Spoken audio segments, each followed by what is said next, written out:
এখানে একটি চিত্র দেওয়া আছে, জ্যামিতিক চিত্র।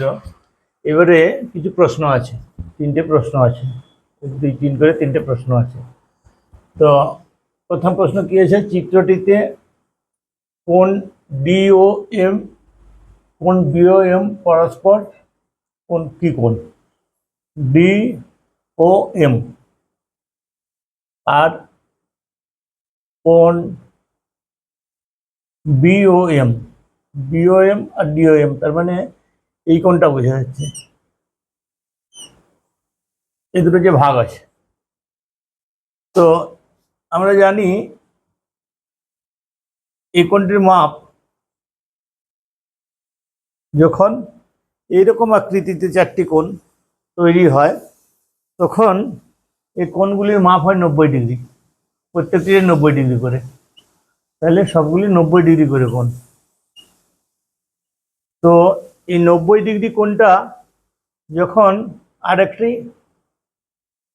রেখা 90 ডিগ্রি কোণটিকে দুভাগ করেছে, দ্বিখণ্ডিত করেছে, তখন এই কোণটি কি কোণ হয় না পূরক কোণ হয়। এটি পূরক কোণ হয়, কারণ 90 ডিগ্রি একটি কোণ অপরটিকে 90 ডিগ্রি পূরণ করেছে।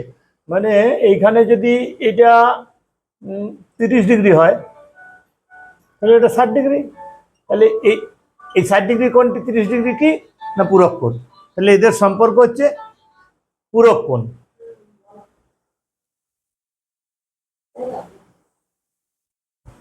এবার দ্বিতীয় প্রশ্নটিতে কি আছে না কোণ এ ও সি এবং কোণ বি ও সি পরস্পর কি, কোণ এ ও সি এবং কোণ বি ও সি এরা পরস্পর।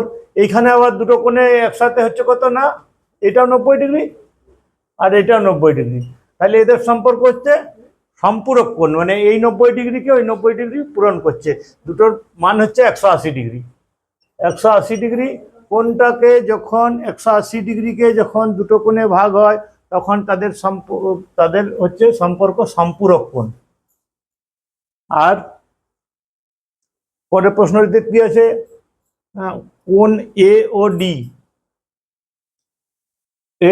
ডি এবং কোণ বি ও সি এরা পরস্পর বি ও সি, তাহলে এই কোণটার সাথে এই কোণটার সম্পর্ক কি, বিপ্রতীপ কোণ, এই যে বিপরীত দিকে অবস্থান করছে, তাহলে এরা পরস্পর বিপ্রতীপ কোণ।